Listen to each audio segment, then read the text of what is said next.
Hey, sportsman, John Bergsman here from the Great Lakes Fisherman's Digest and the Fisherman's Digest Insider Fishing Report. Coming to you live today with Scott Cormier from up in the Escanaba region of the Upper Peninsula. Scott is a longtime friend, a friend of the show, films a lot of episodes with me. And Scott, I hear the smallmouth bass fishing is in full-blown stride up in Escanaba.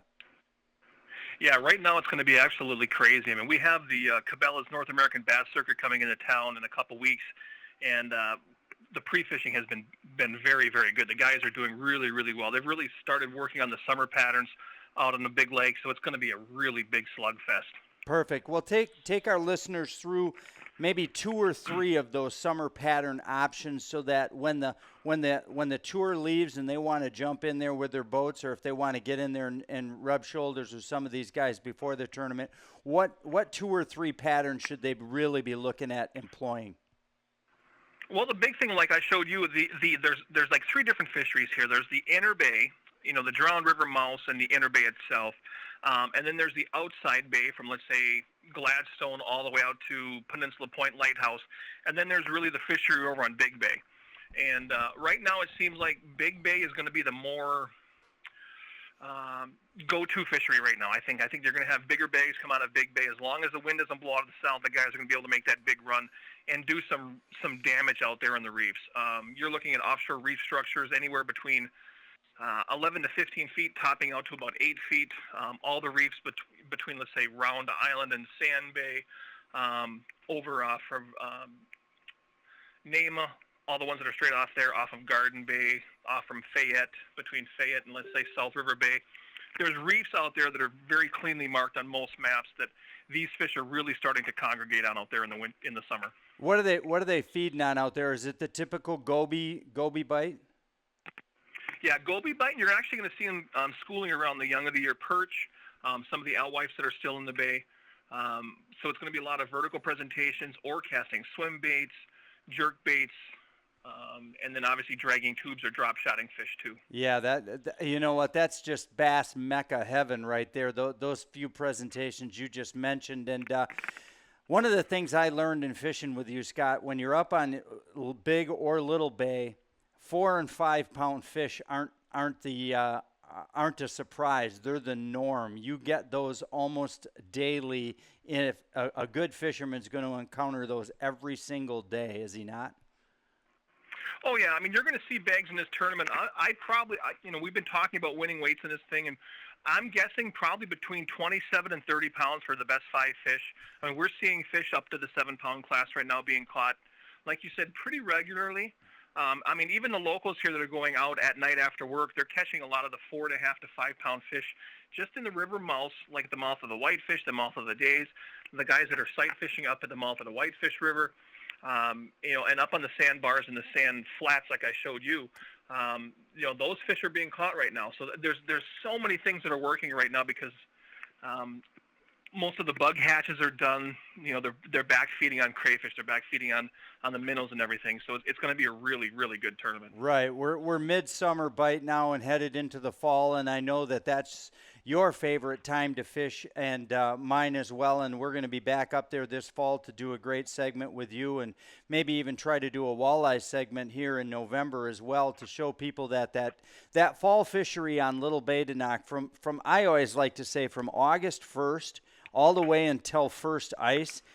Little and Big Badenoch may be one of the best fisheries that people have forgotten about. I don't mean that in a rude way to Escanaba, but a lot of people back, as you know, in my day and your day, back in the 90s, it used to be the place to go. And then for a while, it seems like in the last 5 years, people have kind of chosen different spots. And I'm telling you what, as I come back and fish here regularly, between smallmouth bass, lake perch, and walleye in the fall, Escanaba is an absolutely lights-out place to go fish in the fall. Oh, absolutely. And I talked about the big pike here the other day with you. Oh, that's right. And I really think we could really do a really good pike show. Now, one of my coworkers here, her daughter actually caught a 44.5-inch pike the other night. That is huge. Trolling for walleyes. I mean, this thing was absolutely gorgeous. It was huge. Yeah, and that's the type of fish that used to be the norm up there. And then for a bit it went away, and I think a lot of that had to do with just the natural progression of the lake. It cleaned up a little bit with the zeebs, and the alewife kind of had to battle to find their niche. But now the gobies are so entrenched, and most of the fish that are there now have acclimated themselves to using the goby, whether it's lake trout, walleye, or smallmouth, and young of the year and bigger perch are feeding on the smaller gobies. All of those fish have now made that switch, and they understand where the base population is. And now in the last year and a half, we've seen the alewife start to burgeon back into the upper bay. And I know around the Lake Michigan shoreline, there's just a lot more alewife than there's been. So when you throw that extra food in there, I think this is going to be a healthy fishery, Scott, for years to come. Oh, I believe so too, John. Yep. Well, thanks so much for your information. We'll call you in again a couple weeks and talk Escanaba again to our folks. Again, Scott from up at Hilltop Sport and RV. That's kind of what you do when you're not fishing, isn't it, Scott? Talk to me about that. Yeah, Hilltop RV Superstore. We have 2 locations, Escanaba and Ishpeming. We're one of the largest RV dealers up in the North Country, and we sell service and everything else. Well, beautiful. Well, we'll be talking to you again in the future. And, hey, if you're in the market for an RV, give Scotty a call. Scott, thanks for talking to us.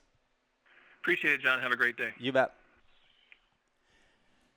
So let's recap just a little bit here. I've got some rods rigged up that Scott's talking about, and we got 3 of my favorite ways to fish. And the first one is a tube. And this tube is the actual color that Scott showed me. He refers to it as Big Ugly. And it's just a gold. It's kind of tough to see, but it's gold, and its base color is green pumpkin. Then it has gold, purple, and red fleck in it. And if you just literally chuck this bait out and lay it on the bottom, it will absolutely catch fish. We filmed a show where I caught multiple 4 and 5 pound fish, and we were just really, really doing well on it. Now, another really unique way to fish that I love to fish, if my cameraman were to ask you what does John like to do the best when it comes to bass fishing, he'd tell you this rig right here. And I'll set it down. All of these, of course, are rigged on our Lew's speed sticks. I'll show you that at the end. But this is just a simple VMC 16th ounce jig head, weighted number 1 Kale hook with a weed guard. And it's basically just a weighted wacky hook. And as you can see, I've got a shimmy stick here, rigged wacky style, hooked right in the middle. And this bait, the key to this bait is you can fish it from spawn till first ice. And the only change you're going to make is you're going to go ahead and change out the weight. This is a 16th ounce. You can buy them in 1/8 ounce. You can buy them in 3/16. You can buy them all the way up to a quarter. Work that with like a 12-pound fluorocarbon leader to a main line of 15-pound braid, and you have got an absolute killer rod and reel combo. I'll try to show you this. This is my speed stick. This is my walleye special, and it's the same rod I use for rod in hand pitching. It works perfectly for this slow, methodical style of bass fishing that I like to do. The last thing I like to do is what Scott touched on in the river mouse.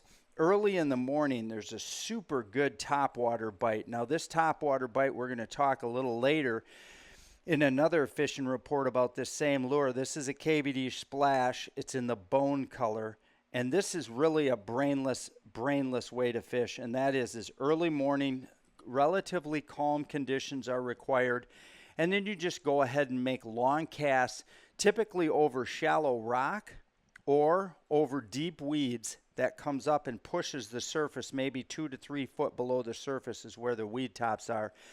You'll get cruising bass that just can't leave this alone first thing in the morning and at night.